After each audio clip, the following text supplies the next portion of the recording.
Alors voilà, nous allons commencer aujourd'hui donc la partie des rappels qui concernent les ondes.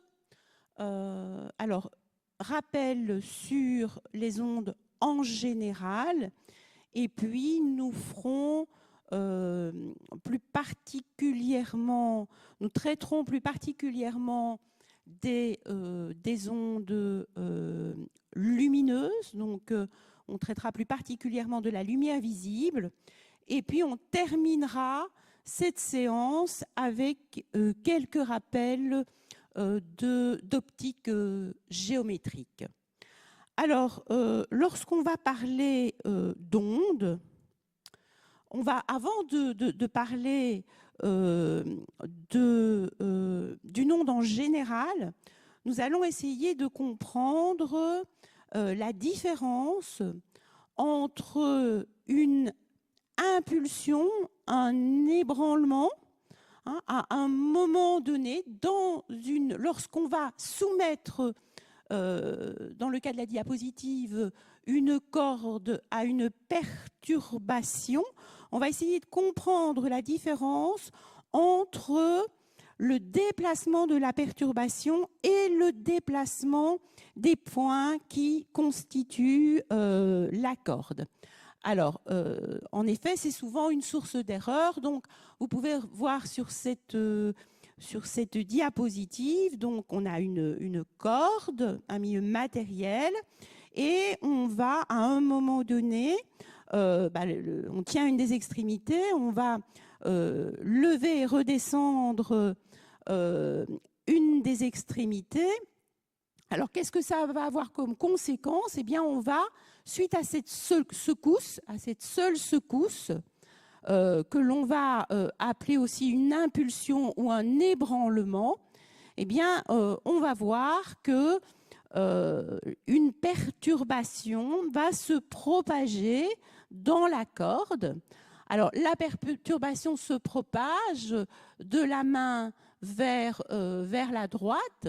Et si nous nous intéressons au mouvement des particules de la corde, qu'est-ce qu'on va observer? On va observer que à un endroit précis de la corde, les points de la corde vont monter et descendre. Ça, c'est vraiment le mouvement des points de la corde, un mouvement vertical. Les points montent et descendent, et puis la perturbation continue son chemin, et lorsqu'elle atteint un autre endroit de la corde, les points atteints par la perturbation vont monter et descendre. Donc on voit bien que la vitesse des particules de la corde est un vecteur qui sera vertical, orienté vers le haut ou vers le bas. Mais lorsqu'on regarde cette fois-ci la perturbation se propager, la vitesse de propagation de la perturbation, quant à elle, eh bien, cette vitesse, elle est horizontale, et dans ce cas précis, elle est dirigée vers la droite. Donc, il faut bien distinguer le mouvement des points de la corde et le mouvement de la perturbation. Donc, cette perturbation mécanique va se propager dans le milieu sans transport de matière sur de longues distances, mais elle va bien transporter de l'énergie. Elle va se propager à une certaine vitesse, et cette vitesse de propagation va dépendre du milieu dans lequel elle va se propager. Donc, faites bien attention de distinguer l'état de vibration d'un point et la propagation de la perturbation. Alors, on peut décider de classer les perturbations suivant différents critères, et parmi ces critères, on va retrouver celui avec lequel on va comparer le mouvement d'oscillation des molécules du milieu et la propagation de la perturbation. Alors, vous voyez que dans le premier cas, dans le ressort, on va soumettre le ressort à une impulsion qui est horizontale.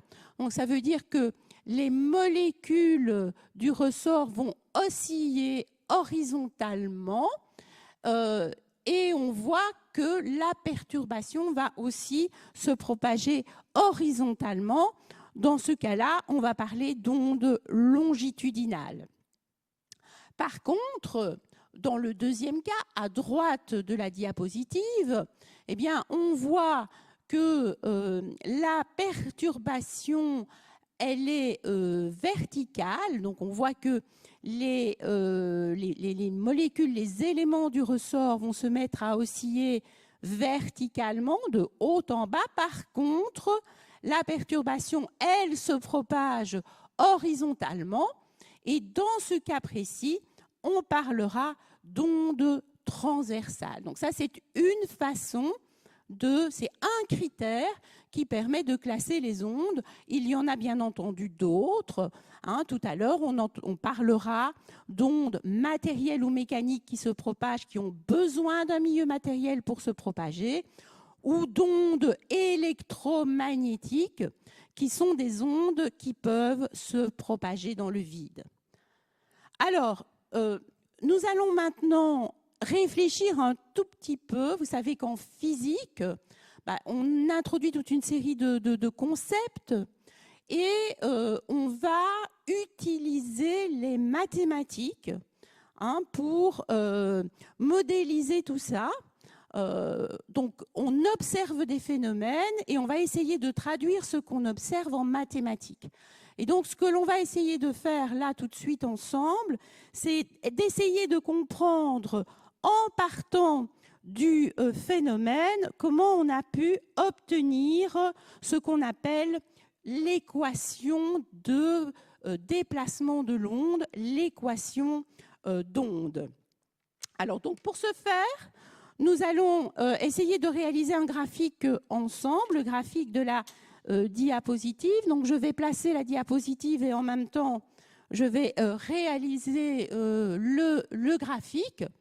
Et donc, si nous décidons de prendre une direction de l'espace que j'appelle X, et je vais prendre un point origine que j'appelle O, et nous allons, c'est un petit peu le cas de la corde de tout à l'heure, on peut imaginer que la main se trouve au point O, et à un moment donné, eh bien, on va produire une impulsion. Donc, on va décider que ce moment donné, on va traduire ça en mathématiques, c'est t égale à 0. Et à un moment donné, donc en t égale à 0, nous allons produire une impulsion au point O. C'est un petit peu la main qui monte et qui descend de tout à l'heure, la main qui secouait la corde. Alors, si on s'intéresse à l'élongation, donc on voit bien que les points, voilà, il va y avoir à un moment donné cet ébranlement. Donc, si on s'intéresse, si on appelle Y cette élongation, cette fonction Y va décrire donc l'impulsion. Alors, on va faire très attention à ce qu'on met entre parenthèses, puisque lorsqu'une onde se propage, on se rend bien compte que tout ça dépend, ça c'est vraiment une particularité de ces ondes, l'état de vibration dépend du moment où on regarde et de l'endroit où on regarde. Donc ici, on est au point O et on est à l'instant t égale à 0. Donc on est ici au point O et on est à l'instant t égale 0. Et nous avons cet ébranlement, cette impulsion qui est produite. Alors, à cet instant-là, si j'imagine un point P qui est situé plus loin, est-ce que le point P bouge? Non. L'impulsion, l'ébranlement se trouve à l'instant t égale 0 à l'origine. Et donc, à ce moment-là, le point P ne bouge pas. Alors, nous allons regarder, on va laisser s'écouler un certain temps. Donc, on va laisser un temps delta t s'écouler. Et bien évidemment, vous l'avez vu, hein, cette perturbation le long de la corde, elle va se déplacer. Alors, et on va regarder l'état du système en t plus delta t, c'est-à-dire en t égale 0 plus delta t, à un instant t, dans quel état se trouve le système. Alors, on ne va pas prendre n'importe quel instant t, hein, on va prendre, voilà, on va laisser l'impulsion se déplacer jusqu'au point P. Donc, on va laisser s'écouler le temps qu'il faut pour que l'impulsion arrive au point P. Alors, le point P, il se trouve à une distance x de l'origine. Voilà. Et donc, à l'instant t, l'impulsion a atteint le point P. Alors, si maintenant on s'intéresse à l'intervalle de temps qui s'est écoulé, puisque l'impulsion se propage à une vitesse v, elle a dû parcourir une distance x. Je sais, ça c'est la cinématique qui me le dit, que x est égal à v fois delta t. Hein, elle se déplace à une vitesse v pendant un intervalle de temps delta t et elle a parcouru une distance qui est une distance x. Donc ça veut dire que je sais, hein, je peux trouver delta t. Donc delta t est égal à x sur v. Alors à ce moment précis où l'impulsion arrive au point P, donc l'état de vibration du point P, y, où est-ce qu'il est situé le point P? Il est situé en x. Et on regarde à quel moment? À l'instant t. Donc cet état de vibration, c'est au point x et à l'instant t. Est-ce qu'à ce moment-là, le point O bouge? Non. Il bougeait à l'origine, il bougeait en t égale à 0 et le point P ne bougeait pas. Maintenant, l'impulsion s'est déplacée, c'est le point P qui bouge, mais le point O ne bouge plus. Et on va essayer de comparer, parce que c'est la même impulsion, c'est l'impulsion qui, en t égale 0, était en O, qui arrive après un intervalle de temps delta t au point P.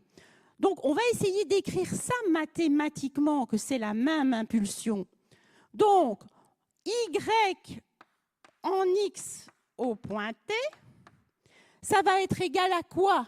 C'est la même impulsion qu'il y avait à l'origine. Donc, c'est la même impulsion y qu'il y avait en x égale à 0. Mais attention, pas maintenant. Qu'il y avait en x égale 0 en t moins delta t. C'est l'impulsion qu'il y avait en x égale 0 en t égale à 0. Alors, comment est-ce qu'on va traduire ça mathématiquement? C'est la même impulsion qu'en x égale à 0, mais attention, en t moins delta t. Hein, l'impulsion se dirige vers le point P et on comprend mieux maintenant pourquoi on met t moins delta t. Ça veut simplement dire que c'est la même impulsion qu'on avait observée, mais avant. Voilà, avant. Alors, on connaît le delta t, donc on sait que delta t, c'est x sur v. Donc, nous allons pouvoir écrire que y x de t, c'est y en 0, t moins, et delta t, c'est x sur v. Alors, je vais l'encadrer parce que c'est une équation qui est importante parce qu'elle permet d'abord de traduire le fait que vous avez une dépendance dans la position et une dépendance dans le temps pour décrire votre ébranlement. Et puis, vous avez également donc, ce petit raisonnement qui nous permet de comprendre que lorsque l'onde arrive au point P après un temps delta t, la déformation Y de la corde est identique à celle produite par la source, évidemment s'il n'y a pas eu d'amortissement, donc est identique à celle produite par la source en T moins delta T. Et nous obtenons cette fameuse équation d'onde dont on aura besoin par la suite. Y en X et en T est égal à Y en 0, mais en T moins X sur V. Et ça, c'est l'équation dans le cas où l'onde se propage de l'origine vers le point P. Alors, que se passe-t-il si maintenant on n'a pas simplement un ébranlement, mais que la source est une perturbation continue et oscillante, si la vibration se répète à intervalles de temps réguliers, alors à ce moment-là, elle va produire une onde périodique. Et dans ce cas-ci, j'ai pris un oscillateur harmonique, donc j'ai produit une onde qui est sinusoïdale, dans ce cas qui est représenté au niveau de cette diapositive. Et à nouveau, on a bien noté la vitesse d'une particule de la corde. Donc vous voyez les particules qui vont osciller de haut en bas. Et la vitesse de l'onde, la vitesse de propagation de cette onde, qui, elle, est horizontale. Donc, nous sommes dans le cas ici d'une onde qui est une onde transversale, une onde périodique, une vibration qui va se répéter à intervalles de temps réguliers. Alors, lorsque nous allons vouloir décrire cette onde, et en particulier représenter la perturbation dans des graphiques, là, il va falloir faire très attention parce que vous l'avez vu, c'est Y, l'élongation dépend à la fois du moment où on va regarder et dépend de l'endroit où on va regarder. Donc, c'est vraiment une grandeur qui dépend de deux paramètres. Et donc, il va falloir être vraiment très vigilant quand on va vous donner des graphiques. Il y a une double périodicité de l'onde en temps et en déplacement. Et donc, vous allez devoir vraiment faire très attention lorsque on va vous donner des graphiques. Alors, comment peut-on faire? Qu'est-ce qu'on peut décider de faire? Je ne sais pas, moi, vous produisez une onde avec une oscillation régulière dans une corde, ou bien vous venez frapper régulièrement la surface de l'eau avec une lame. C'est ce qu'on fait souvent dans les cuves à ondes, peut-être vous l'avez vu dans vos cours respectifs, et on voit ces vagues apparaître à la surface de l'eau. Alors, qu'est-ce qu'on peut choisir de faire? On peut choisir à un instant T de prendre une photographie du système. Donc, si on prend une photographie, on va regarder l'état de vibration du milieu à un instant T. Donc, on va retrouver sur les axes en ordonnée l'élongation Y, et on va retrouver en abscisse la position, et on va alors représenter, on va faire une photographie du système à l'instant T. Ça, c'est une possibilité. Alors, vous savez, mais si vous ne savez pas, je vous le rappelle en tout cas, que l'élongation maximale, c'est ce qu'on appelle l'amplitude. Ça, c'est une première possibilité. Ou bien on peut décider de se placer en un point de la corde, en un point de la cuve à ondes. Donc, on va se placer en un point X donné. Donc là, on se place à un endroit et on va regarder au cours du temps comment évolue l'élongation du système. Donc ici, en un point, comment évolue l'élongation au niveau de ce point. À ce moment-là, ce que l'on va obtenir, c'est vraiment en un point, on va regarder au cours du temps ce qui se passe. Donc faites bien attention quand vous analysez des graphiques de regarder ce qui se passe au niveau des axes. Est-ce que c'est un graphique Y de X ou est-ce que c'est un graphique Y de T? Parce que ça ne veut évidemment pas dire la même chose. Dans un cas, on prend une photographie du système à un instant donné. Et dans l'autre cas, on va se placer en un point et regarder comment ça évolue au cours du temps, comment l'élongation évolue au cours du temps. Et ce que vous allez aller pouvoir chercher comme information sur le graphique, c'est différent, puisque dans le graphique Y de X, vous allez pouvoir venir chercher entre deux crêtes successives, vous allez pouvoir venir chercher la longueur d'onde, alors que dans le graphique Y de T, entre deux crêtes successives, vous allez pouvoir venir chercher la période. D'accord? Donc faites bien attention lorsque vous regardez un graphique d'aller voir sur l'axe horizontal si c'est la position ou bien si c'est le temps. Alors, quels sont les paramètres qui vont caractériser les ondes périodiques?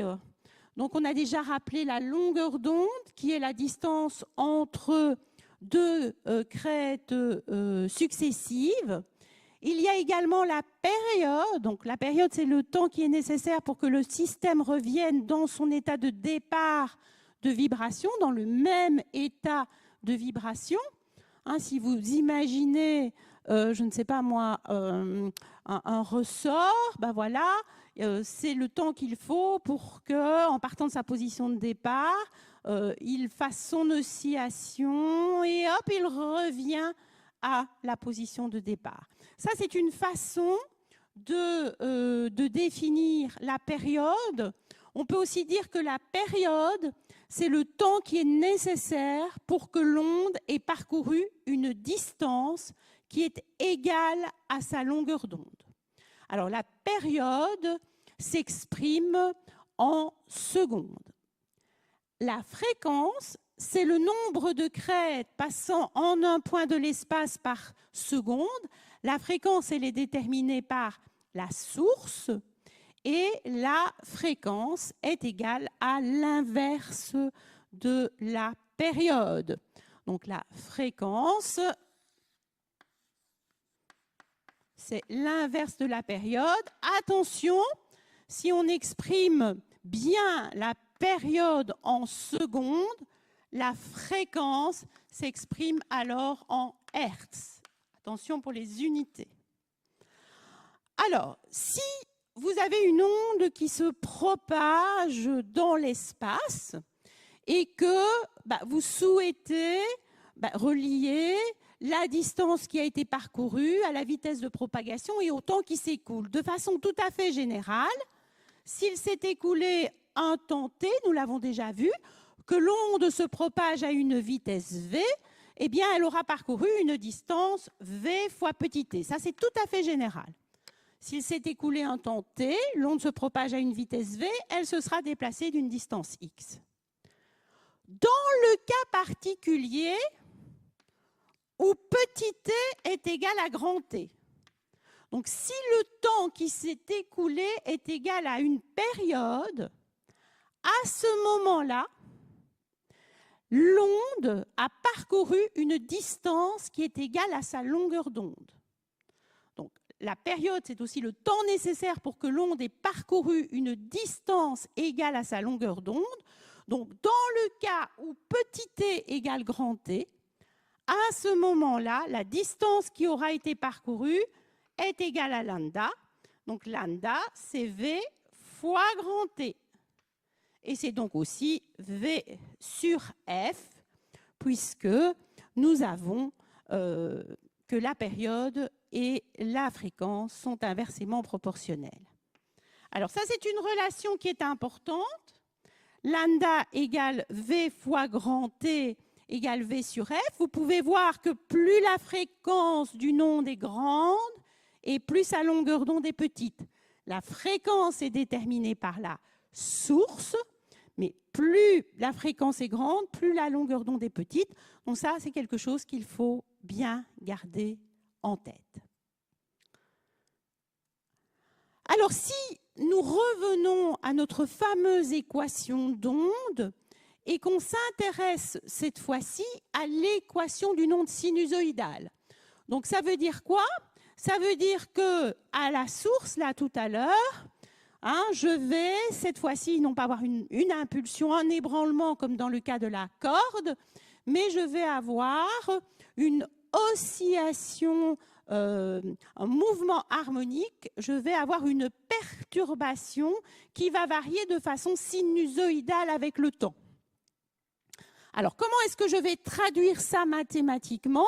Rappelez-vous que nous avons écrit Y à l'origine, donc ça c'est important, donc on se place à l'origine, mais il y a aussi une dépendance en fonction du temps, comment est-ce que ça va varier? Et ici, je vais simplement traduire le fait que c'est une perturbation qui va se reproduire à l'identique, c'est une perturbation sinusoïdale d'amplitude grand A, donc Y égale A sinus oméga T. Ça décrit au point O la perturbation au cours du temps. Alors, attention, oméga, c'est la pulsation. Je vous rappelle que oméga, c'est 2π fois la fréquence. Et la fréquence étant, la période étant l'inverse de la fréquence c'est l'inverse de la période. Je peux écrire ça aussi 2π sur grand T. Alors, je vais m'intéresser maintenant, je vais écrire mon équation d'onde. Ça reste toujours vrai. L'état de vibration du point P, ce sera le même état de vibration que le point O, mais en T moins delta T. Donc, mon équation, elle est toujours valable. Je peux toujours écrire que Y en 0T, c'est Y, non pas Y en 0T, c'est Y en XT, excusez-moi, voilà. Y en X de T, c'est Y en 0, mais en T moins delta T, donc en T moins X sur V. OK? Donc, maintenant, nous allons écrire ça en tenant compte, puisqu'on connaît la forme que prend la perturbation, on connaît la forme que prend la perturbation à l'origine. Donc, on va pouvoir écrire que Y en X de T, c'est quoi? C'est A sinus oméga, attention, en T moins X sur V. Donc, c'est A sinus, pour bien écrire que c'est la même perturbation qu'à l'origine, mais en T moins delta T, A sinus oméga en T moins X sur V. Donc, A sinus oméga en T moins X sur V. Alors, nous avons une autre petite relation maintenant que nous venons juste d'introduire.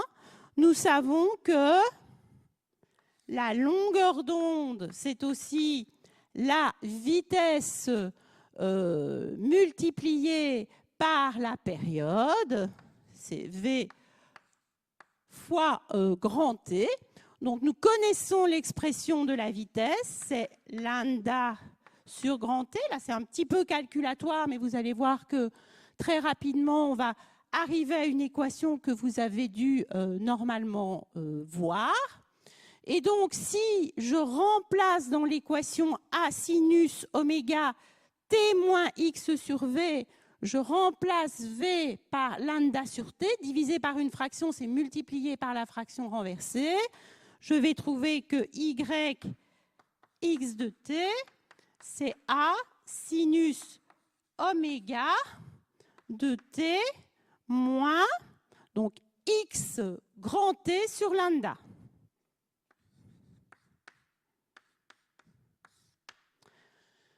Et puis pour terminer, je sais que oméga, c'est 2pi sur grand T.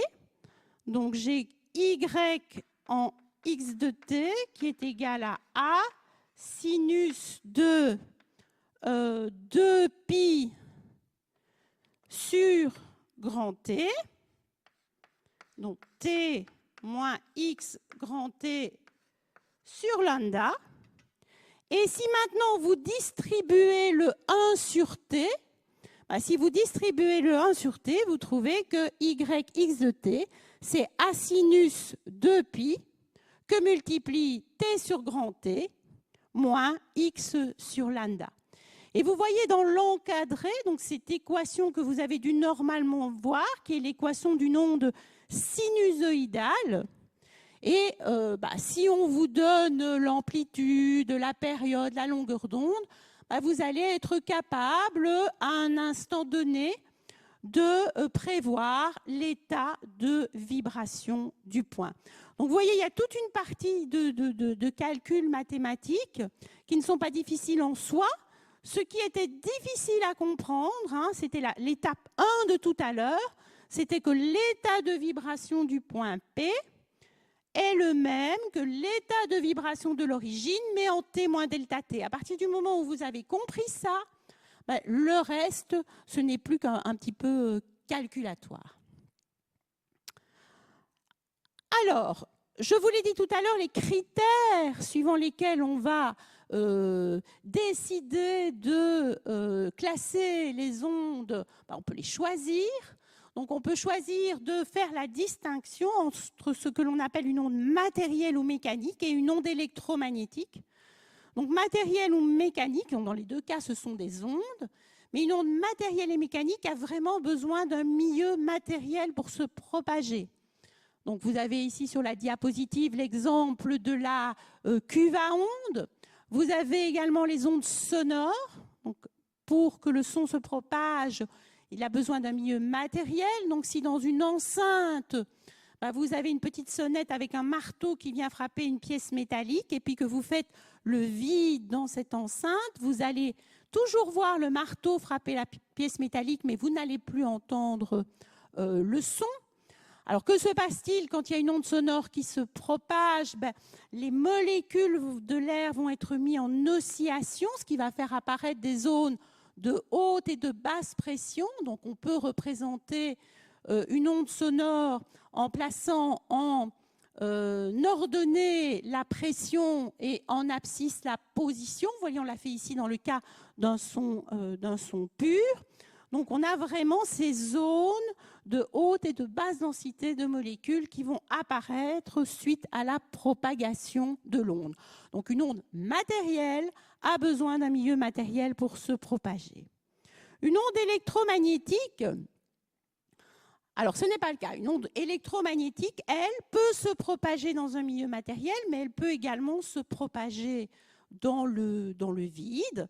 Lorsque vous avez la lumière qui provient des étoiles du Soleil qui arrivent jusqu'à nous, ces ondes électromagnétiques se sont propagées dans le vide. Alors, ces ondes électromagnétiques, elles consistent en quoi? Ce sont des ondes de champ, donc tout ce qu'on n'aime pas obligatoirement beaucoup, le champ électrique, le champ magnétique. Donc, elles sont constituées d'un champ électrique et d'un champ magnétique qui oscillent perpendiculairement l'un à l'autre et perpendiculairement à la direction de propagation. Il s'agit d'une perturbation électromagnétique qui se propage et les ondes donc, peuvent se propager dans le vide et elles ont d'ailleurs une vitesse de propagation dans le vide qui est maximale, qui est de 300 000 km par seconde. Et donc, quand les ondes électromagnétiques vont se propager dans un milieu matériel, la vitesse de propagation sera toujours inférieure à la vitesse de propagation dans le vide. Alors, faites attention, les ondes électromagnétiques, ce n'est pas que la lumière visible, hein. La lumière visible en fait partie, mais il y a des ondes électromagnétiques telles que les rayonnements gamma, les rayonnements X, les infrarouges, les ultraviolets, les ondes radio. Tout ça, toutes ces ondes ont la même nature, mais elles vont différer par l'énergie qu'elles transportent, par la fréquence de l'onde. Alors, un petit mot maintenant sur l'interférence. Alors, les ondes se propagent et il peut arriver qu'à un moment donné, les ondes se croisent. Alors, que va-t-il se passer lorsque, dans certaines circonstances, deux ondes ou plusieurs ondes passent au même endroit? Que peut-on dire de l'amplitude résultante? Eh bien, nous avons, pour répondre à cette question, le principe de superposition. L'amplitude résultante, ça sera tout simplement la somme des amplitudes de chaque onde. La somme algébrique en un point donné et un instant donné. Donc, regardons un tout petit peu la diapositive. Alors, sur la gauche de la diapositive, vous avez deux trains d'ondes, deux impulsions qui se dirigent l'une vers l'autre. Alors, vous pouvez avoir deux possibilités. Hein, les deux impulsions, les deux ébranlements ont leur élongation dans le même sens ou ils l'ont en sens opposé. Donc, s'ils l'ont dans le même sens, les impulsions se croisent, hein, et à l'endroit du croisement, si chaque impulsion avait une amplitude A, l'amplitude résultante sera 2A. On appelle ça une interférence constructive. Maintenant, si c'est en opposition, lorsque vous faites la somme algébrique plus A et moins A, à l'endroit du croisement, vous allez trouver 0. Donc, une interférence qui est destructive. Et alors, ce qui est remarquable, c'est qu'après s'être croisées, hein, les ondes vont continuer leur chemin comme si de rien n'était. Elles reprennent leur forme initiale et la perturbation continue son chemin comme si de rien n'était. Donc, on va donc superposer les ondes et on va voir si l'interférence est constructive ou destructive. Alors, vous serez peut-être amené dans certains exercices à devoir deviner, on va dire, ou prévoir, plutôt prévoir, le mot est plus adéquat, l'état de vibration d'un point P lorsque, en ce point P, deux ondes vont se croiser. Alors, si on imagine que nous avons deux sources totalement identiques, synchrones, etc., qui vont produire des ondes. Donc, vous imaginez ici la source S1 avec une onde qui va se propager jusqu'au point P. Et même chose pour la source S2, hein, les sources identiques, avec l'onde qui se propage jusqu'au point P. Et on se pose la question de savoir, tout compte fait, quel va être l'état de vibration du point P. Alors là, il faut vraiment raisonner en termes de différence de chemin parcouru. Lorsque l'onde se propage de S1 à P, ou lorsqu'elle se propage de S2 à P, vous remarquez que le chemin pour aller de S2 à P est plus long que le chemin pour aller de S1 à P. Alors, ça veut dire qu'ici, il y a une différence de marche. Le chemin n'est pas identique. Donc, on va s'intéresser à ces différences de marche. Donc, si on a ici une distance D1 et si on a ici une distance D2, ce qui va être important, c'est de regarder cette distance D1 moins D2 et comment peut-on se poser intelligemment la question de l'état de vibration du point P. Imaginons que les ondes arrivent au point P provenant de S1 et de S2 et que ces ondes arrivent de telle façon que les maximums arrivent au même endroit, donc que nous ayons des ondes qui soient en concordance, qui ne soient pas en opposition. Quand on va faire la somme des deux, c'est clair que si l'une a une amplitude A et l'autre l'amplitude A, on va bien trouver une interférence qui sera une interférence constructive. Donc ici, on va avoir une interférence constructive. Par contre, si nous avons des ondes qui arrivent, alors je vais essayer de les faire bien en opposition. Voilà, je n'ai peut-être pas tout à fait la même amplitude ici au tableau, mais si elles sont en opposition, quand elles arrivent à l'endroit du point P, la somme va valoir 0. Et donc, on va avoir une interférence qui est destructive. Et c'est vraiment ça qu'on nous pose comme question. Et au point P, est-ce que je vais avoir une interférence constructive ou une interférence destructive? Si je veux une interférence constructive, il faut que la différence de marche soit telle que j'ai bien toujours une concordance, les maximums au même endroit. Et pour ce faire, il faut que la distance parcourue soit égale à un nombre entier de fois la longueur d'onde. Sinon, je vais décaler mes maxima. Donc, si la différence est égale à un nombre entier de fois la longueur d'onde, je vais avoir une interférence qui sera constructive. Par contre, si je veux décaler, il faut que la différence de marche soit égale à un nombre, attention, impair de demi-longueur d'onde, parce que 2 fois lambda demi, ça fait lambda, et on retrouve dans le premier cas. Donc, si maintenant je veux une interférence destructive, il faut que la différence de marche soit égale à un nombre impair 2 fois la demi-longueur d'onde. OK? Donc, pour résoudre ce genre de problème, bien réfléchir à la différence de marche. Alors, revenons à ce qu'on va examiner d'un peu plus près.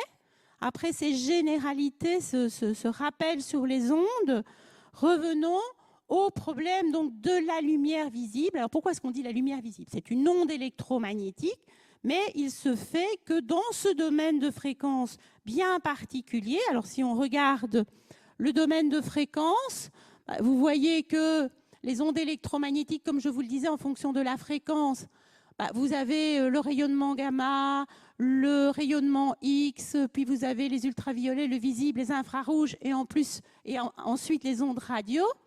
Petite particularité sur ces graphiques, plus la fréquence augmente et plus la longueur d'onde diminue. Et nous, on va s'intéresser à vraiment un endroit très restreint de ce spectre, puisqu'on va s'intéresser à la lumière visible qui correspond à des longueurs d'onde dans le vide, je précise, qui sont situées entre 400 et 800 nanomètres. Donc vous voyez, c'est vraiment la zone du bleu, du vert, du jaune, du rouge et ainsi de suite. Alors pourquoi visible? Parce que nous avons tout simplement sur notre rétine des cônes qui nous permettent, on a des cônes et des bâtonnets sur la rétine et on a ces fameux cônes qui vont nous permettre, ces récepteurs qui sont sensibles dans cette gamme de fréquences et de longueurs d'onde. Et donc nous sommes capables de voir cette région du spectre et on a appelé ça la lumière visible. Alors, une petite expérience pour un petit peu se rendre compte donc, de cette lumière visible. Donc, si vous prenez un faisceau laser qui va émettre uniquement de la lumière dont la fréquence correspond au rouge, et que vous envoyez cette lumière sur un prisme qui peut être en plastique, en verre. Bon, ben, qu'est-ce qui va se passer ? On se souvient bien que lorsque la lumière arrive à l'interface entre deux milieux différents, ici il s'agit de l'air et du verre par exemple, ben, le faisceau va être dévié. Il sera à nouveau dévié quand on passera du verre dans l'air à la sortie, et ben, on va obtenir un faisceau, un ensemble de rayons lumineux rouges dont on voit que là, qu'ils ont été déviés. Si maintenant, nous, sur ce prisme, on éclairait ce prisme avec de la lumière blanche, de la lumière polychromatique, bah, qu'est-ce qu'on va constater? On va constater qu'à nouveau, le faisceau est dévié, mais à la sortie, eh bien, on ne va plus avoir un faisceau de lumière blanche, mais on va avoir une dispersion qui va être observée. Hein, vous allez voir apparaître les différents constituants de la lumière blanche, puisque c'est la superposition de lumière rouge, verte, jaune, bleue, et ainsi de suite. Donc là, ça laisse présager que dans cette interaction, hein, lorsque la lumière blanche passe de l'air dans le verre et puis du verre dans l'air, il y a une grandeur qui va dépendre de la fréquence, qui va dépendre de la longueur d'onde, qui ne sera pas la même pour toutes les longueurs d'onde, et va résulter de cette différence ce phénomène de dispersion. Donc, attention, la lumière blanche est une lumière qui est polychromatique, et donc vous êtes, d'ailleurs on peut aussi l'observer, cette dispersion, lorsque vous avez la lumière qui interagit avec les petites gouttes d'eau en suspension dans l'air pour nous donner un arc-en-ciel. Alors nous allons revenir plus précisément après ces rappels sur les ondes, nous allons revenir à un modèle qui est le modèle de l'optique géométrique. On va se faire quelques rappels d'optique géométrique. Alors, bon, la lumière, on a vu que c'était une onde, et la lumière peut interagir avec des objets. Et suivant la taille des objets avec lesquels elle va interagir, eh bien, son comportement va différer. Si la lumière interagit avec des objets qui sont de grandes dimensions par rapport à sa longueur d'onde, donc dans la vie de tous les jours, une chaise, vous, votre bic, etc., votre gomme, eh bien, elle va se comporter d'une certaine façon. Par contre, si la lumière interagit avec des objets dont la taille est de l'ordre de grandeur de sa longueur d'onde, eh bien, il y a des phénomènes nouveaux qui vont apparaître, qui sont ces fameux phénomènes de diffraction.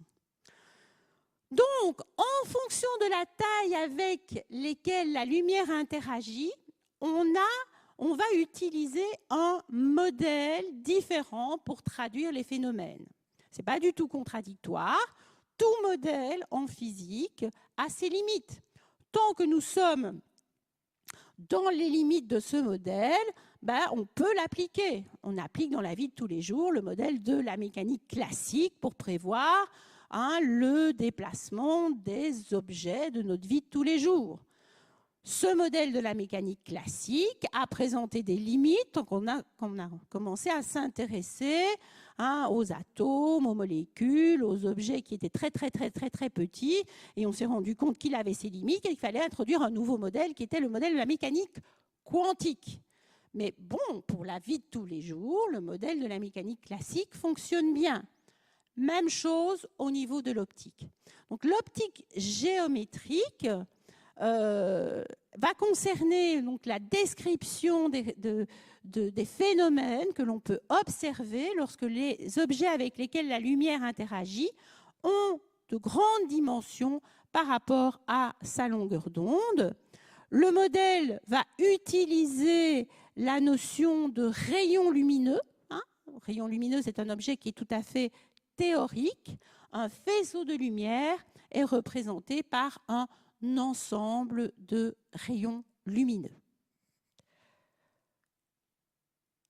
Alors, nous l'avons vu, lorsque la lumière interagit avec des objets, par exemple tout à l'heure le prisme, mais nous avons vu que le rayon lumineux, lorsque la lumière passe de l'air dans le verre et puis du verre dans l'air, nous avons vu que le rayon lumineux était dévié.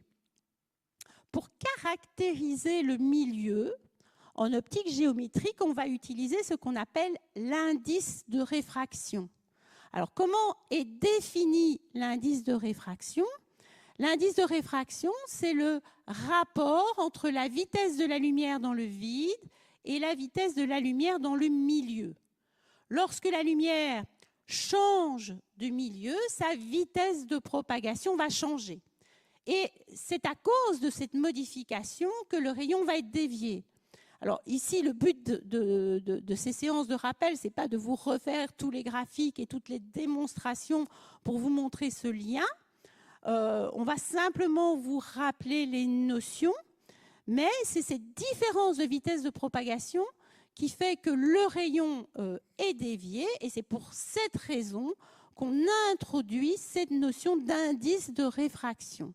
Alors attention, ça c'est quelque chose à quoi vous devez être très vigilant, c'est le rapport entre la vitesse de la lumière dans le vide et la vitesse de la lumière dans un milieu. Donc comme c'est la vitesse maximum que l'on peut atteindre, ça veut dire que n sera toujours supérieur à 1. Une première chose, si vous trouvez un indice de réfraction qui vaut 0,5, c'est pas bien parti. Ok, donc ça il faut faire attention. Et puis, nous avons vu, on a vu, rappelez-vous l'expérience sur la dispersion. On peut peut-être revenir un tout petit peu en arrière dans les diapositives. Vous voyez que quand il y a un faisceau de lumière blanche qui contient des ondes électromagnétiques de fréquences différentes, à la sortie du prisme, il y a un phénomène de dispersion.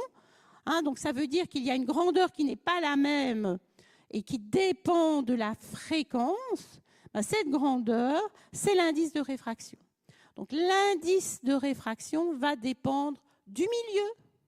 On est dans le verre, on est dans l'air, on est dans l'eau, et va dépendre de la fréquence de l'onde, ce qui, évidemment, on pouvait s'y attendre en observant ce phénomène de dispersion. Alors, petite remarque, faites très, très attention. La fréquence de l'onde, elle est déterminée par la source. Donc, elle est fixée par la source et elle n'est pas modifiée quand la lumière passe d'un milieu à l'autre. C'est la vitesse de propagation et la longueur d'onde qui changent. La fréquence, elle, ne change pas. Alors, nous avons toute une série de lois à revoir ensemble. Donc, je vais prendre juste un petit peu de temps pour effacer et libérer peut-être un tableau pour la suite de ces rappels. Voilà, voilà. Donc, lorsqu'on fait de l'optique géométrique, on va s'intéresser à ce qui se passe à l'interface entre deux milieux transparents. Qu'est-ce que ça veut dire transparent? Vous le lisez souvent dans vos cours. Qu'est-ce que ça veut dire? Ça veut dire que le milieu ne va pas absorber la lumière. La lumière va pouvoir traverser le milieu. Le milieu est transparent. Alors, qu'est-ce qui peut se passer?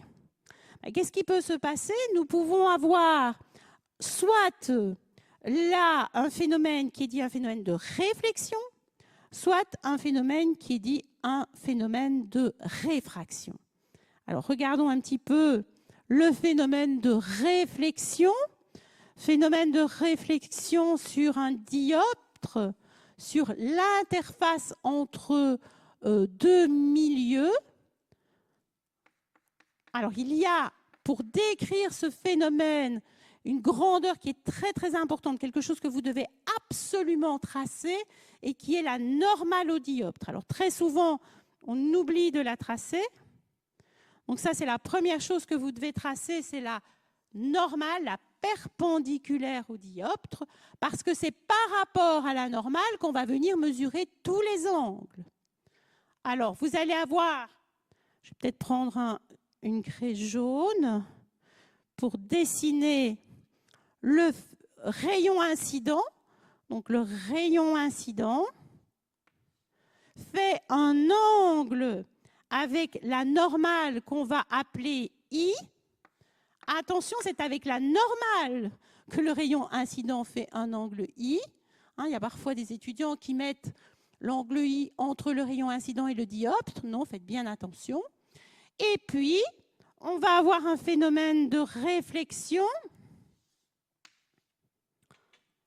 À nouveau, l'angle entre les rayons réfléchis et la normale s'appelle I'.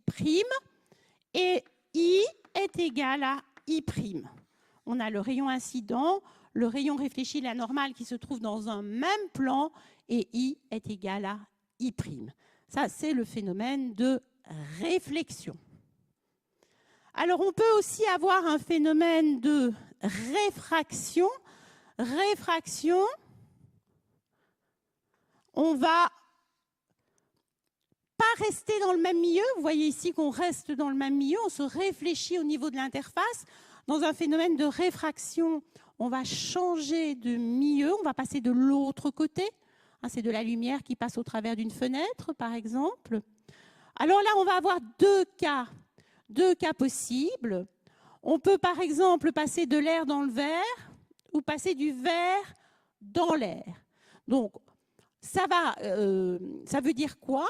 On va passer d'un milieu à un autre milieu, mais attention, le milieu il est caractérisé par un indice de réfraction. Donc, premier milieu, indice de réfraction N1. Deuxième milieu, indice de réfraction N2. Alors, qu'est-ce qu'on peut avoir? Vous êtes d'accord avec moi qu'on peut avoir soit N2 qui est plus petit que N1, N2 plus petit que N1. Alors, N1, on dira que le milieu est plus réfringent, que le milieu 1 est plus réfringent que le milieu 2. Attention, toujours tracer cette normale.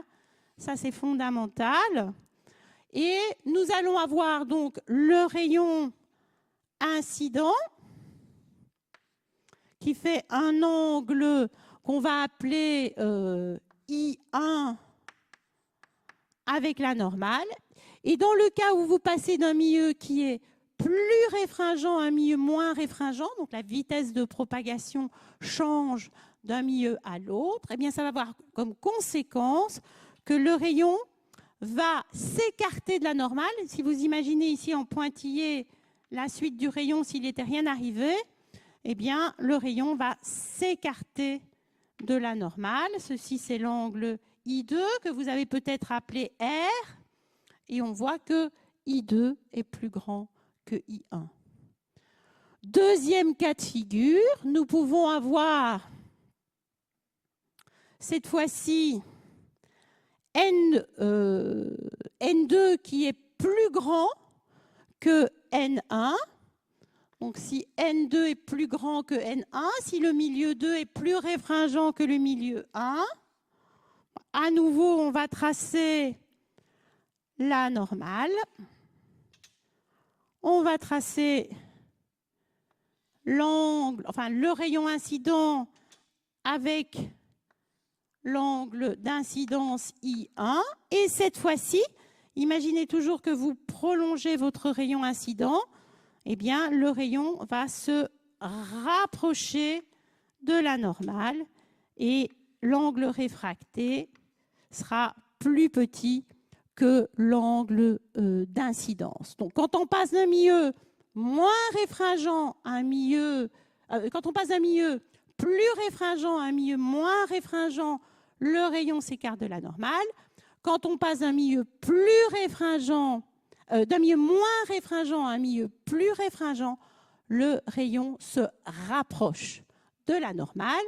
Et il y a une loi qui va lier tous ces angles. N1 sinus de I1 est égal à N2 sinus de I2. Vous l'avez peut-être vu, N1 sinus de I égale N2 sinus de R.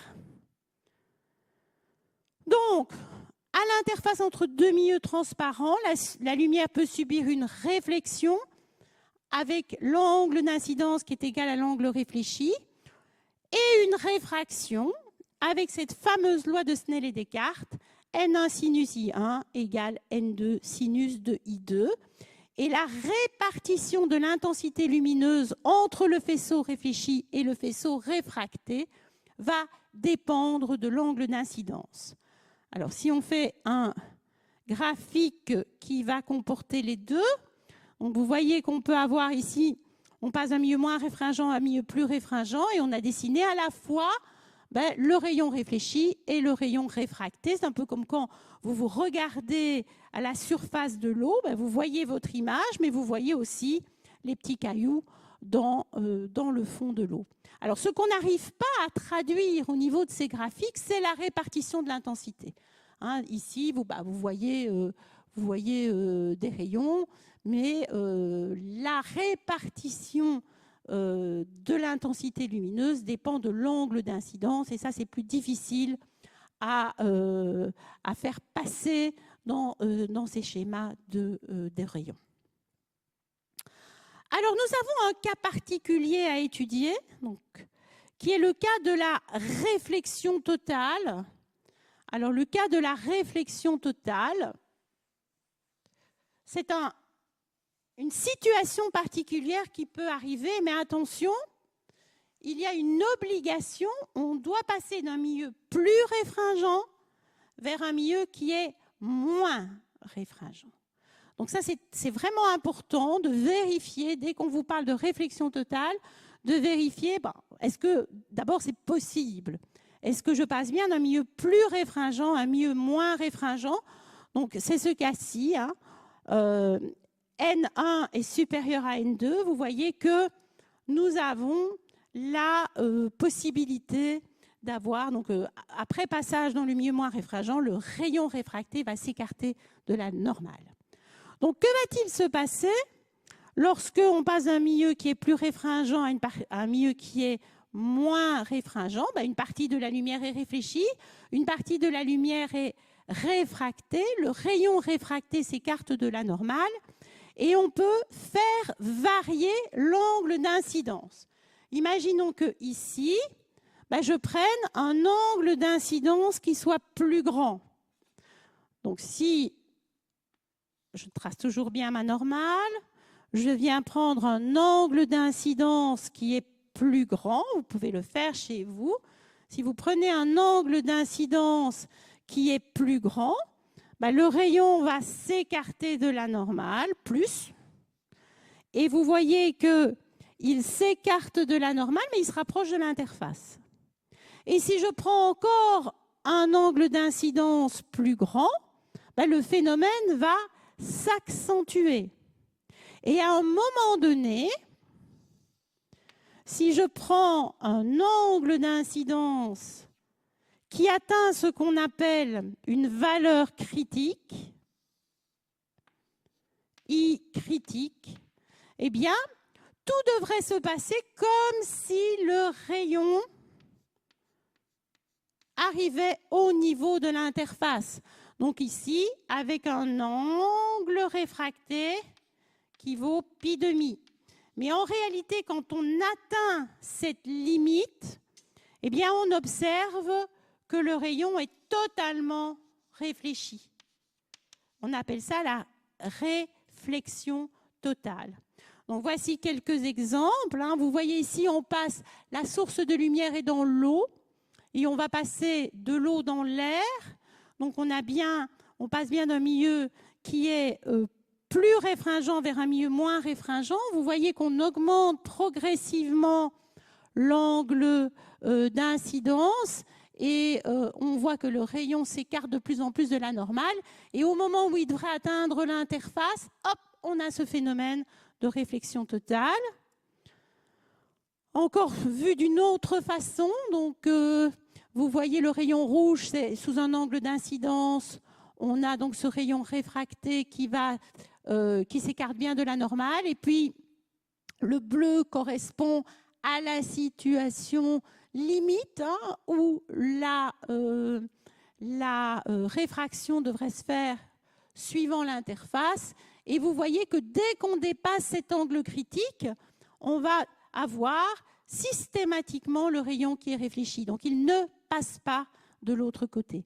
Alors, faites bien attention parce qu'il y a parfois des pièges dans les questions. On vous dit, ben voilà, si l'angle critique est égal à 40 degrés, est-ce qu'il y a une réflexion totale à 30, à 40 ou à 60? Ben, à 30, non, parce que je suis en dessous de l'angle critique, mais à 40, oui, et à 60, oui. Dès que vous avez atteint l'angle critique, pour tous les angles qui vont être supérieurs, il y aura une réflexion totale. Alors, on peut se servir de la loi de Snell et Descartes pour pour pouvoir prédire cet angle critique, puisque au moment où on atteint l'angle critique, l'angle réfracté vaut pi demi. Donc, si j'écris la loi de Snell et Descartes, N1 sinus de l'angle critique est égal à N2 sinus de pi demi. Sinus de pi demi, ça vaut 1. Et donc, sinus de l'angle critique, ça sera égal à N2 sur N1. Attention, vérifiez bien que vous passez bien d'un milieu plus réfringent à un milieu moins réfringent, ou arrivé à ce stade, votre machine à calculer va mettre erreur parce que vous allez avoir un sinus qui sera plus petit que 1 et ça, ce n'est pas possible. Donc, si l'angle d'incidence est supérieur à l'angle critique, alors il n'y aura plus de rayon réfracté. Le rayon sera totalement réfléchi et il sera totalement réfléchi, donc sans perte d'intensité, puisque l'intensité n'aura plus à se répartir entre le rayon réfléchi et le rayon réfracté. Alors, ça a toute une série d'applications que certains d'entre vous auront l'occasion de voir l'année prochaine, notamment au niveau médical, puisque c'est ce qui est utilisé dans la partie fibroscope des endoscopes pour permettre le déplacement de la lumière quand on doit faire certaines interventions par laparoscopie. Donc, vous voyez ici deux exemples. Donc, il s'agit de barreaux en plexiglas, l'un qui a une forme parallélépipédique et l'autre cylindrique. La lumière se déplace donc dans le barreau en plexiglas, qui a l'indice de réfraction qui est plus élevé que l'air qui les entoure. Et vous voyez qu'elle reste vraiment prisonnière du barreau de plexiglas puisqu'elle va subir des réflexions totales à l'interface plexiglas-air. C'est aussi ce que l'on observe dans certaines lampes gadgets où vous avez donc la lumière qui reste prisonnière de la fibre optique et qui va juste ressortir à l'extrémité de celle-ci pour donner alors cette impression de petits points lumineux tout autour. Donc attention pour ce qui est de la réflexion totale, bien vérifier qu'on passe d'un milieu plus réfringent à un milieu moins réfringent et aussi faire très attention au fait que vous devez, dès que vous avez atteint l'angle critique, pour tout angle supérieur à cet angle critique, eh bien, nous aurons un phénomène de réflexion totale. Alors, dans les rappels que nous devons faire, donc nous avons un peu revu donc, la notion de réflexion, la notion de réfraction, nous avons revu la notion de réflexion totale et nous allons un petit peu essayer de nous souvenir d'un instrument d'optique, de l'instrument d'optique qu'est une lentille. Alors, on va, parce que les lentilles, en plus, c'est important, hein, dans les laboratoires, dans les microscopes, on retrouve des lentilles. Et puis, certains d'entre vous ont peut-être des défauts de vue. Ils sont peut-être myopes ou hypermétropes. Et ils ont en permanence devant leurs yeux des lentilles pour leur permettre de voir clairement. C'est vraiment un outil important. De la loupe au microscope, au télescope, on va rencontrer ces fameuses lentilles. Alors, nous, on va se limiter à des cas bien particuliers puisque nous allons nous limiter au cas des lentilles simples et des lentilles minces. Alors, lentille simple, donc tout corps transparent qui n'absorbe pas la lumière, tout corps transparent limité par deux surfaces courbes, généralement sphériques, bien que l'une d'entre elles puisse être plane. On va voir ça tout de suite. Et les lentilles minces sont des lentilles dont l'épaisseur est très petite par rapport aux rayons de courbure. Ça va vous paraître tout de suite plus clair quand on va essayer de les dessiner ensemble. Et on va se placer dans l'hypothèse, donc vous voyez, hein, des lentilles simples, des lentilles minces, et on va se placer dans l'hypothèse, dans le reste de l'exposé, que les lentilles sont entourées d'air. Donc on peut évidemment avoir des lentilles qui sont entourées d'eau.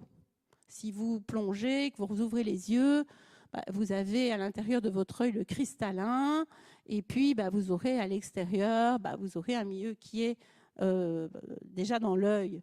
C'est un milieu aqueux, mais en plus, vous allez avoir à l'extérieur de l'œil également un milieu aqueux. Nous, dans la suite de l'exposé, on va supposer que ces lentilles sont entourées d'air.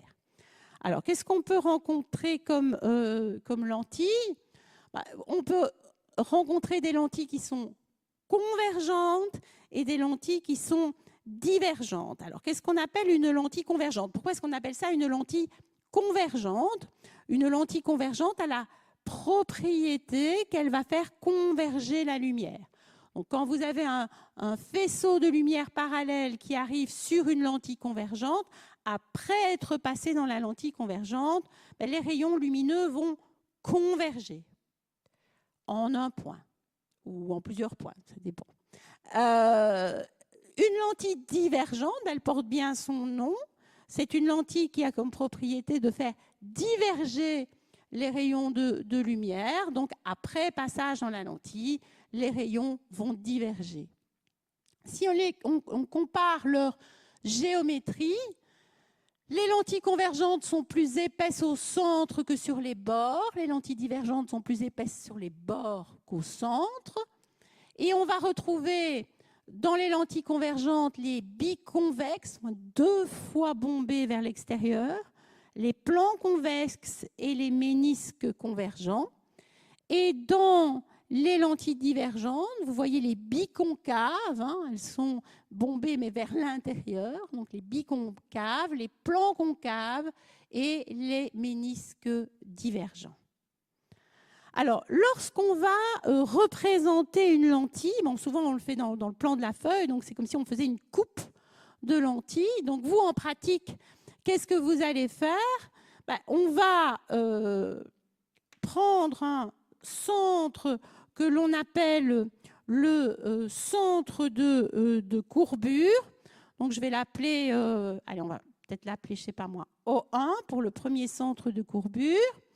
Et vous allez prendre votre compas, vous allez choisir un rayon de courbure et vous allez venir planter la petite pointe du compas en O1 et vous allez tracer, hein, puisqu'on est dans le plan du tableau, vous allez venir tracer une portion de cercle. Et puis vous allez prendre un deuxième centre de courbure, ici on va l'appeler O2. Vous choisissez donc les rayons de courbure, on va les appeler R1, R2, ça c'est les rayons de courbure. À nouveau, vous mettez la pointe de votre compas en O2, vous allez choisir un autre rayon de courbure et vous allez venir tracer ici votre deuxième face et vous allez trouver votre lentille. Ainsi. Et on va, si on relie les deux centres de courbure, alors ceci étant, au tableau, je ne dessine pas super bien, mais on va trouver le centre de la lentille. Ma lentille est un petit peu pas symétrique, mais voilà, on va trouver le centre de la lentille. Donc, sur un dessin un petit peu plus propre, nous allons avoir donc ces fameuses notions de centre de courbure, de rayon de courbure et de centre de la lentille. Donc O1 et O2 sont des centres de courbure, C est le centre de la lentille. Et quand on relie O1 et O2, on va trouver l'axe optique. Alors ça, c'est vraiment quelque chose qui est important quand vous faites des dessins en optique. C'est vraiment très, très important de dessiner cet axe optique parce que y a énormément de choses qui vont se mesurer à partir de l'axe optique. Alors, symboliquement, comment va-t-on représenter des lentilles convergentes? On va prendre un petit segment à l'extrémité duquel on va venir mettre des petites flèches. Et puis, pour les lentilles divergentes, on fait la même chose, un petit segment de droite, mais on va mettre les petites flèches en sens opposé, comme si c'était des petits V inversés, pour montrer que dans le premier cas, on a une lentille convergente, donc qui fait converger des rayons de lumière parallèles, et dans le deuxième cas, on a une lentille qui est une lentille divergente. Alors, on va commencer par traiter le cas des lentilles convergentes. Alors, particularité de ces lentilles convergentes, elles font converger des rayons de lumière parallèles. Donc, ce qui est très, très important sur vos dessins, sur vos graphiques, c'est de toujours indiquer le sens de la lumière. Ça, c'est absolument fondamental. Vous allez voir pourquoi par la suite, mais le sens de la lumière, c'est très, très important. Il faut imaginer que là-bas, très, très, très, très loin, il y a une source de lumière. Et donc, que les rayons, ils arrivent parallèlement à l'axe optique et parallèles entre eux. Et puis, ils tombent sur une lentille convergente, donc une première réfraction sur la phase d'entrée, une deuxième réfraction sur la phase de sortie. Et on observe, bon, alors après, il peut y avoir des aberrations, mais on ne va pas les revoir ici dans le cours, parce qu'on n'a pas le temps. Donc, qu'est-ce qu'on observe? Que ces rayons lumineux vont venir converger en un point, ce sont des vrais rayons de lumière, ils viennent converger en un point que l'on va appeler le foyer image de la lentille. Donc, vous voyez que dans le cas d'une lentille convergente, quand on va dans le sens de la lumière, eh bien, on va trouver le foyer image de l'autre côté de la lentille. La distance entre le foyer image et le centre de la lentille, c'est ce qu'on appelle la distance focale. Maintenant, si on fait une autre expérience, si on va chercher le point qui est symétrique au foyer image, mais de l'autre côté de la lentille. Donc, si on se place à égale distance de la lentille, donc c'est cette distance qui est la distance focale, et qu'en ce point, on vient placer une source de lumière. Eh bien, qu'est-ce qu'on peut observer? Les rayons lumineux qui vont sortir de la lentille seront parallèles entre eux et parallèles à l'axe optique. On dit que le point F, c'est le foyer objet de la lentille.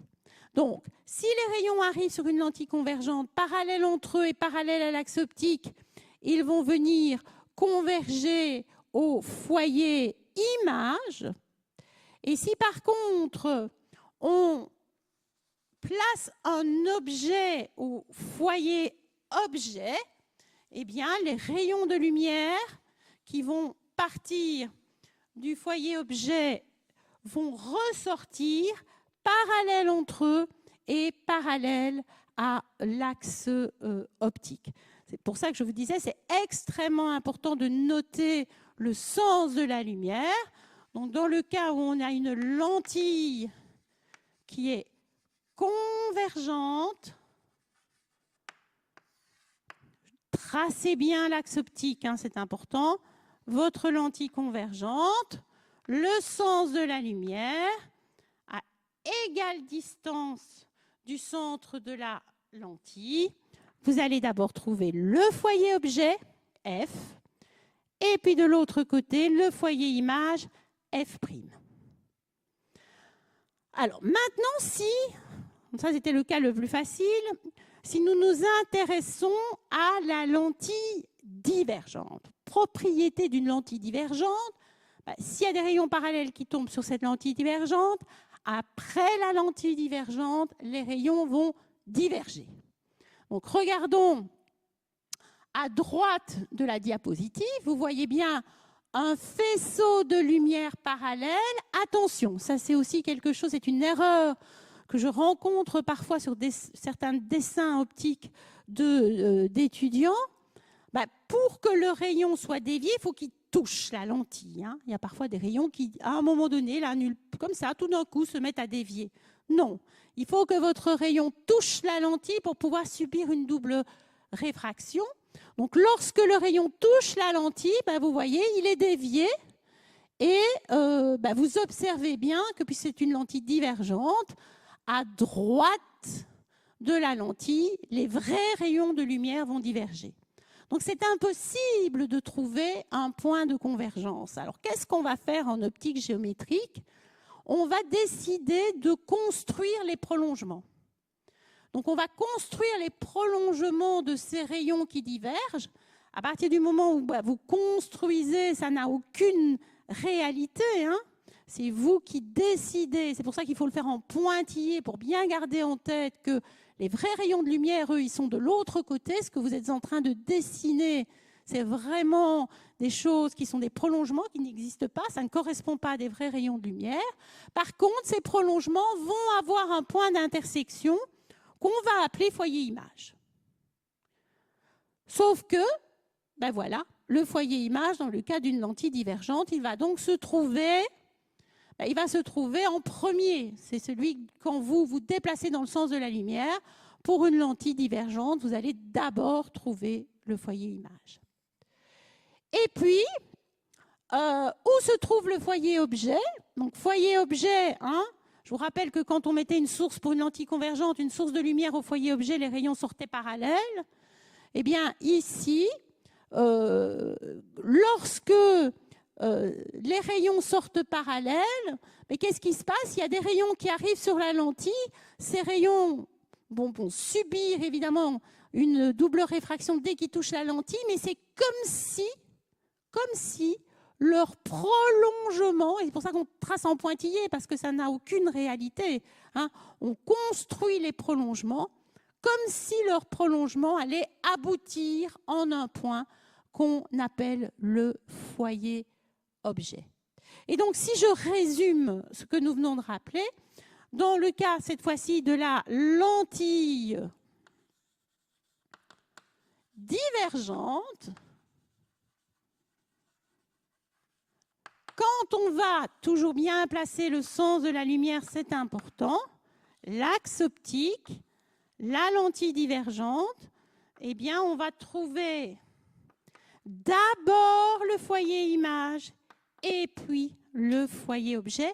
Faites bien attention quand vous serez amené à faire des constructions. Alors, quand on veut maintenant obtenir l'image d'un objet, alors comment est-ce qu'on va faire pour obtenir l'image d'un objet? Eh bien, on va se servir de ce que l'on sait. Alors, ce qu'on vient de voir, c'est tout rayon de lumière parallèle est dévié en passant par le foyer image. Tout rayon de lumière qui passe par le foyer objet est dévié parallèlement à l'axe optique. Et puis, il y a quelque chose que je n'ai pas vu avec vous, c'est parce qu'il faut faire des choix. Tout rayon qui passe par le centre optique n'est pas dévié. C'est lié au fait que l'on peut assimiler le centre d'une lentille mince à une lame à face parallèle. C'est pour cette raison que l'on peut obtenir tout rayon de lumière qui passe par le centre optique n'est pas dévié. Et donc, nous avons trois rayons particuliers. Hein, vous voyez, le rayon parallèle qui part de l'objet. Ouais, ça, c'est aussi important. Il faut que les rayons partent de l'objet lumineux. Ne prenez pas, je sais pas moi, un rayon tout au-dessus de votre dessin qui passe pas par l'objet. Ça n'a aucun intérêt. Donc, un rayon qui part de l'objet, qui est parallèle à l'axe optique, qui va être dévié en passant par F'. Le rayon qui passe par le centre de la lentille n'est pas dévié. Le rayon qui part de l'objet, qui passe par F, va ressortir parallèlement. Et on va pouvoir tracer l'image, qui dans ce cas-ci est une image réelle, parce qu'elle est à l'intersection de vrais rayons de lumière. Alors attention, est-ce que ça veut dire qu'il n'y a que 3 rayons de lumière qui partent de l'objet? Pas du tout. Hein? Il y a plein d'autres rayons. Simplement, nous avons tracé les 3 rayons particuliers que nous connaissons bien et on sait où ils vont. D'accord? Mais surtout, n'imaginez pas qu'il n'y a que ces 3 rayons-là. Il y a bien évidemment plein d'autres rayons qui vont partir du sommet de l'objet, mais on sait désormais qu'ils vont venir, évidemment, après passage dans la lentille, ceux qui vont passer par l'extrémité de I. Alors, vous voyez sur ce dessin, donc on parle d'images réelles. Donc, dans votre cas, les objets seront toujours réels, donc ce seront toujours des objets lumineux. Hein, la lumière, soit l'objet réfléchit de la lumière, soit il est lui-même lumineux. Par contre, les images pourront être réelles ou virtuelles. Dans ce cas-ci, l'image est réelle. Vous pouvez mettre un écran à l'endroit où se trouve l'image. Vous allez pouvoir obtenir cette image sur un écran. C'est une image qui est à l'intersection de vrais rayons de lumière, donc elle a vraiment une existence réelle. Alors, il y a aussi toute une série de grandeurs qui vont être importantes, que l'on retrouve sur ce dessin. Comment positionner l'objet? Donc, peut-être vous l'avez appelé PP', nous on l'appelle S, la distance le long de l'axe optique entre l'objet et la lentille. S', la distance entre la lentille et l'image. Et la distance focale F, qui est la distance entre les foyers et le centre de la lentille. Tout ça nous permet un petit peu de pouvoir traduire mathématiquement où se trouve l'objet.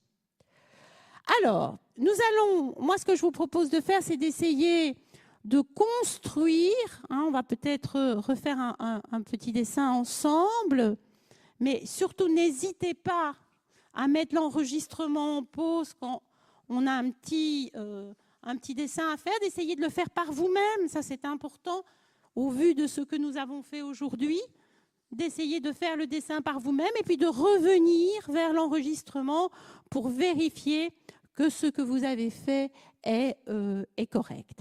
Donc ici, on avait une lentille qui était une lentille convergente et on avait placé l'objet à une distance qui était supérieure à la distance focale. Qu'est-ce qui se serait passé si cette fois-ci, nous avions à nouveau, donc je trace l'axe optique, la lentille, on va mettre les 2 foyers, bien le sens de la lumière.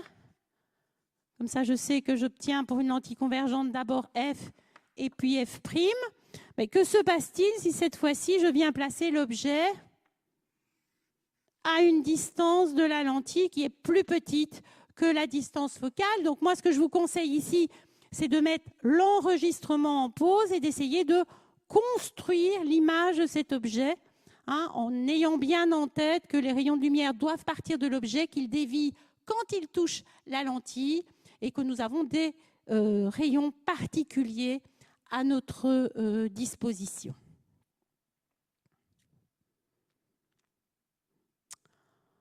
Ok, donc j'espère que vous avez essayé par vous-même. Donc, je ne vais pas tracer tous les rayons pour ne pas surcharger le dessin, mais je peux tracer un rayon de lumière donc qui part bien de l'objet, qui est parallèle à l'axe optique. Quand je touche la lentille, ce rayon est dévié en passant par le foyer image. Et un rayon de lumière qui passe par qui part de l'objet et qui va passer par le centre optique et qui ne sera pas dévié. Vous voyez, je mets bien mes petites flèches. Et qu'est-ce que je remarque? Je remarque que de ce côté-ci, les rayons divergent. Et donc, comme les rayons divergent, je vais être obligée, pour trouver une image, de tracer les prolongements et je les mets en pointillés. Pourquoi est-ce que je les mets en pointillés? Parce que ça n'existe pas. Je fais une construction. Et ici, quelque part, je vais avoir un point d'intersection et je vais pouvoir tracer l'image, qui est, ma foi, c'est le principe de la loupe, hein, qui est agrandie. Et cette image, c'est une image qui est une image virtuelle. Si vous placez un écran ici, bah, vous ne verrez rien du tout. Donc, c'est une construction, c'est une image virtuelle. Hein. Alors, si vous regardez au travers de la loupe, vous allez la voir. Pourquoi est-ce que vous allez la voir? Parce que ça va devenir une image intermédiaire, hein, pour votre œil. Cette image va devenir un objet pour votre œil. Dans votre œil, il y a une lentille convergente. Et c'est cette lentille convergente qui va faire de cette image virtuelle une image finale réelle sur votre rétine. Hein, de manière à ce qu'il y ait des vrais rayons de lumière qui arrivent sur votre rétine. C'est pour ça qu'on est capable de voir cette image virtuelle, parce que tout compte fait, ça n'est qu'une image intermédiaire. C'est l'image de l'objet par la lentille 1. Cette image est virtuelle, mais elle va devenir, quand vous regardez au travers, un objet pour l'œil qui en fera une image finale réelle sur votre rétine. Donc cette image, elle est virtuelle. Si vous avez bien mis des petits pointillés, vous n'aurez aucun problème. Alors, vous allez peut-être me dire, il peut arriver qu'une des lignes soit en trait plein et une en pointillé. Dès qu'il y en a une en pointillé, c'est virtuel. D'accord? Parce que, bah, tout compte fait, dès qu'il y en a une en pointillé, c'est que vous avez fait une construction et que ça n'existe pas dans la réalité. Alors, nous allons retrouver, bien évidemment, ces grandeurs, hein, que sont S', distance entre l'image et la lentille, S, distance entre l'objet et la lentille, et la distance focale. OK? Alors, on peut également faire une petite construction dans le cas d'une lentille divergente. On peut faire une petite construction ensemble dans le cas d'une lentille divergente.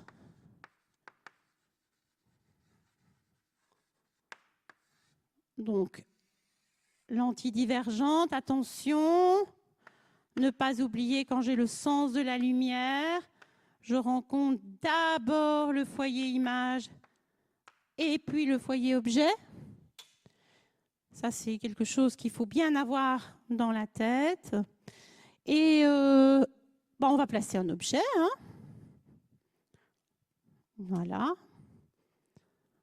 On place un objet. Et à nouveau, moi, ce que je vous propose, c'est de mettre l'enregistrement en pause et d'essayer de le faire par vous-même, cette construction, en vous servant donc bien du fait que les rayons doivent bien partir de l'objet, toucher la lentille pour être déviés, qu'on connaît les rayons parallèles, les rayons qui passent par le foyer objet. Donc, servez-vous bien de toutes les notions que vous avez vues pour réaliser cette construction. Et puis, une fois que vous aurez fini, vous pouvez relancer l'enregistrement.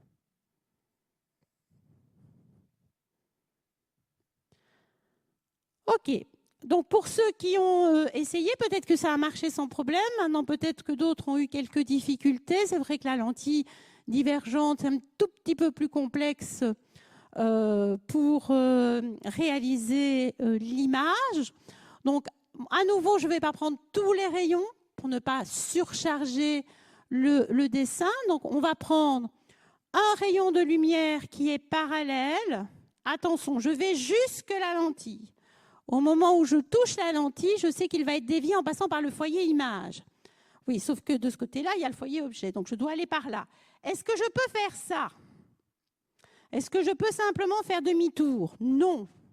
Les rayons de lumière ne font pas demi-tour. Sinon, on serait dans un phénomène de réflexion. Obligé que le rayon entrée plein, il soit de l'autre côté de la lentille. Vous ne pouvez pas tracer comme ça un rayon qui passe par F' qui serait en trait plein. Non, les rayons, ça c'est important, les rayons ne font pas demi-tour. Donc ce qui va se passer, en réalité, pour passer par le foyer image, c'est le prolongement qui va passer par le foyer image du rayon qui sera, c'est une lentille divergente, qui sera bien évidemment déviée et qui va diverger par rapport à l'axe optique. Donc ceci, c'est un prolongement. Hein. Tout rayon de lumière parallèle est dévié en passant par le foyer image. Prenez bien la peine de le mettre en pointillé. Hein, très souvent, on a tendance à le mettre en trait plein et faire comme si le rayon faisait demi-tour. Ça, ce n'est pas possible. Hein. La lumière, elle traverse la lentille. Hein. Il n'y a pas un phénomène de réflexion. Et puis, tout rayon de lumière qui passe par le centre optique n'est pas dévié. Voilà. Alors, on voit bien que de l'autre côté de la lentille, les rayons divergent. Donc, je dois aller chercher l'intersection ici. Ça, ce sera l'image. Et cette image, elle est virtuelle. Hein. Il y a un trait ici qui est en pointillé. Ça veut dire que ceci n'existe pas.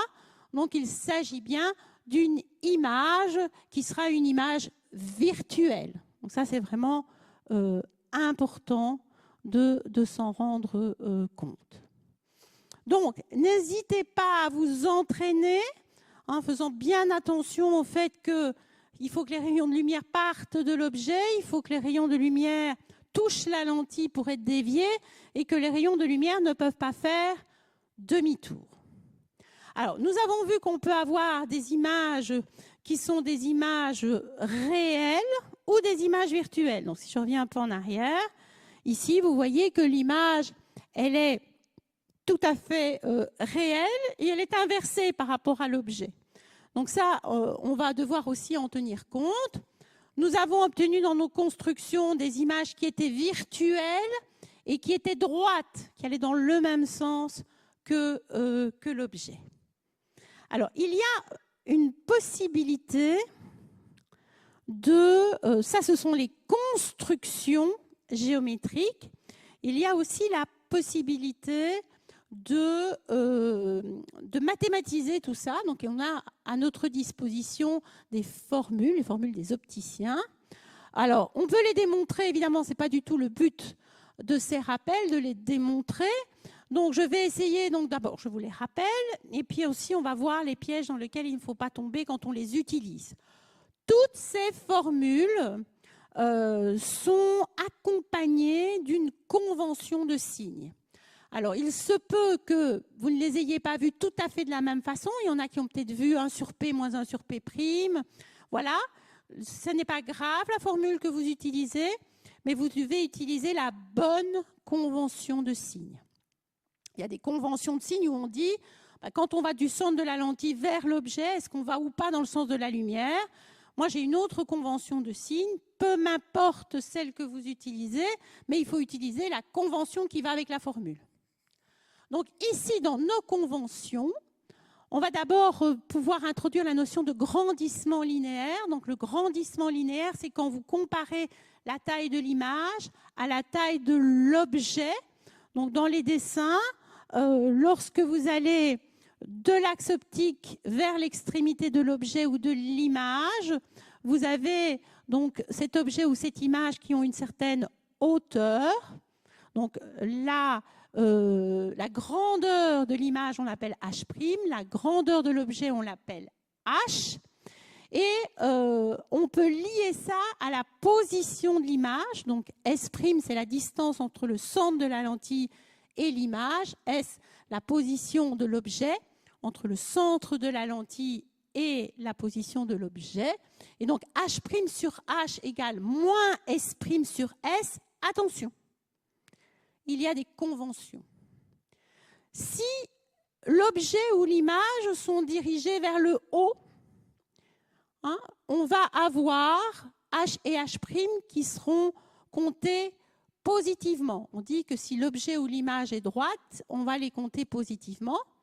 Par contre, Si l'objet ou l'image sont dirigés vers le bas, à ce moment-là, on va avoir H ou H' qui sera compté négativement. Un exemple tout de suite. Ici, H est positif, H' est négatif. Dans ce cas-ci, nous avons H positif et H' positif. Alors, pour S et S', tout ce qui est réel est compté positivement, tout ce qui est virtuel est compté négativement. Donc, si déjà vos objets, vous allez être limité aux objets réels, donc toutes les valeurs de S sont toujours remplacées dans la formule positivement.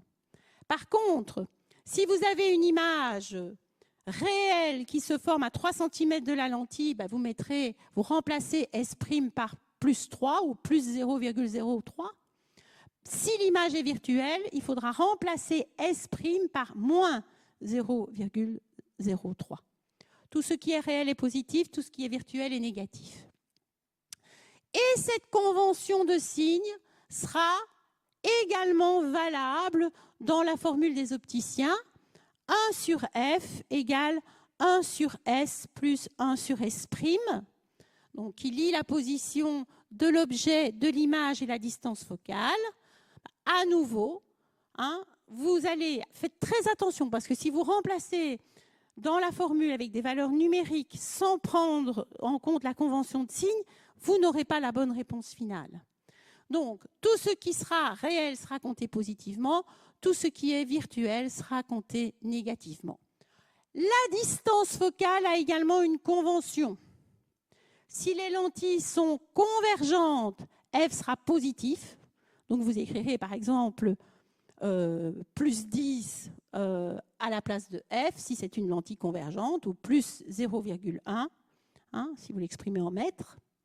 Et si c'est une lentille divergente, alors à ce moment-là, F sera compté négativement. Donc attention, attention, bien la convention de signes, il faut l'avoir en tête.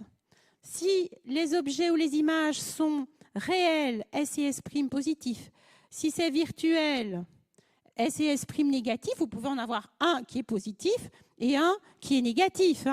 Ici, dans ce cas, si vous avez un objet qui est réel, S est positif, et une image virtuelle, S' est négatif. Dans le cas où vous avez et l'objet et l'image qui sont réels, S et S' sont positifs. Si la lentille est convergente, F positif, comptez positivement. Si la lentille est divergente, la distance focale comptez négativement. Et attention, suivant que l'objet et l'image sont dirigés vers le haut ou vers le bas, on comptera H et H' positivement et négativement. Et c'est seulement en utilisant cette convention que vous allez pouvoir obtenir les bonnes réponses. Alors, si je résume un petit peu ce que nous avons vu aujourd'hui, on va revenir à notre point de départ. On avait commencé par un rappel sur les ondes. Alors, attention, attention. Donc, de bien réfléchir quand on parle d'ondes, à ne pas confondre. Ça, c'était la première petit piège auquel je vous avais fait penser. Donc, ne mélangez pas la vitesse de propagation de la perturbation et la vitesse d'une particule en particulier. Ici, vous voyez que les particules, elles montent et qu'elles descendent, mais que la perturbation, elle, se propage horizontalement. Donc, faites bien attention à ça. On a insisté sur le fait qu'une onde va présenter une double périodicité dans le temps et dans l'espace, donc d'être bien vigilant quand vous regardez des graphiques à regarder ce qu'il y a sur l'axe des abscisses. Est-ce que c'est le temps ou est-ce que c'est la position, puisque vous pouvez décider de prendre une photo de l'entièreté de votre onde, l'état de votre milieu à l'instant T, ou bien vous placez en un point X et regardez au cours du temps comment ça évolue. Nous avons réintroduit les notions de longueur d'onde, de vitesse, de période, de fréquence. N'oubliez pas que la période, c'est égal à 1 sur la fréquence. Et si vous exprimez le temps en secondes, la fréquence s'exprimera en hertz. Donc ça, c'est aussi une relation qui est importante. Nous avons écrit l'équation d'onde. Il y avait vraiment quelque chose qui était fondamental à comprendre. L'état de vibration du point P. Si l'onde se dirige vers le point P, c'est l'état de vibration de la source en T moins delta T. Et c'est vraiment ce truc-là qui nous a permis d'arriver à l'écriture de cette équation d'onde qui relie l'amplitude. L'amplitude, c'est l'élongation maximale, la période et la longueur d'onde. Nous avons fait la distinction entre les ondes matérielles et les ondes électromagnétiques et nous avons parlé du principe de superposition. Hein, rappelez-vous, lié à la différence de marche. Si, suivant que la différence de marche est égale à un nombre entier de fois la longueur d'onde ou un nombre impair de fois la demi-longueur d'onde, on aura soit une interférence constructive, soit une interférence qui sera destructive. Dans les ondes électromagnétiques, on s'est intéressé plus précisément à la lumière visible. Et nous sommes concentrés sur le modèle géométrique. On a réintroduit l'indice de réfraction. Attention, indice de réfraction qui dépend de la fréquence et qui est toujours supérieur à 1. Fréquence qui est vraiment déterminée par la source. Et nous avons revu les lois de la réflexion, I égale I', et de la réfraction, N1 sinus I1 égale N2 sinus I2. Si l'indice de réfraction, si on passe d'un milieu d'indice de réfraction plus grand à un indice de réfraction plus petit, on passe d'un milieu plus réfringent à un milieu moins réfringent, et bien entendu inversement. Alors si on passe dans un milieu qui est plus réfringent, le rayon se rapproche de la normale. Si on passe dans un milieu qui est moins réfringent, il s'écarte de la normale. Nous nous sommes intéressés à la réflexion totale. Je vous rappelle qu'il faut absolument passer d'un milieu qui est plus réfringent à un milieu moins réfringent, et que quand on a atteint l'angle critique, qui est donné par sinus de l'angle critique égale N2 sur N1, dès qu'on l'a atteint et pour toute valeur supérieure, on va avoir un phénomène de réflexion totale. Et puis nous en sommes arrivés aux lentilles, plus précisément les lentilles minces.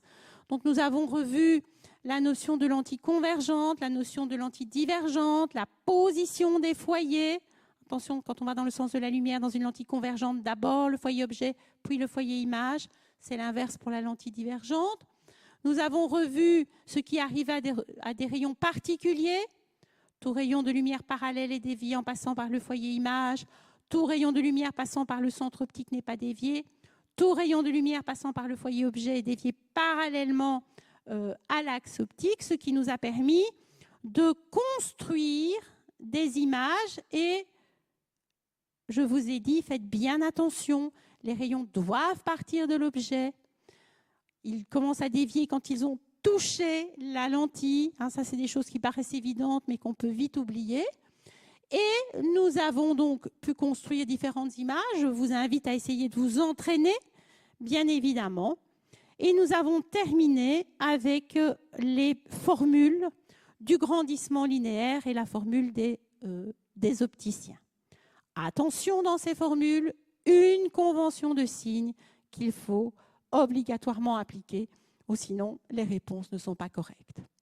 Donc, à nouveau, je vous incite, quand vous faites des exercices, à ne pas hésiter à avoir le diaporama à portée de la main, hein, vos petits plans, vos petites synthèses, appropriez-vous la matière, hein, regardez ce qui est important. Et au vu de tout ça, vous allez pouvoir gérer vos exercices. Et quand il y a quelque chose qui ne va vraiment pas dans un exercice, n'hésitez pas à essayer de comprendre, à revenir vers la théorie et à vous dire, bon, ben, tout compte fait, est-ce que je ne serais pas tombé dans un des pièges de cette théorie? Donc voilà, faites toujours des allers-retours entre votre théorie et les exercices, ou sinon bah, on n'y arrive pas. Même moi, je n'y arriverai pas en physique. On a besoin de ces allers-retours.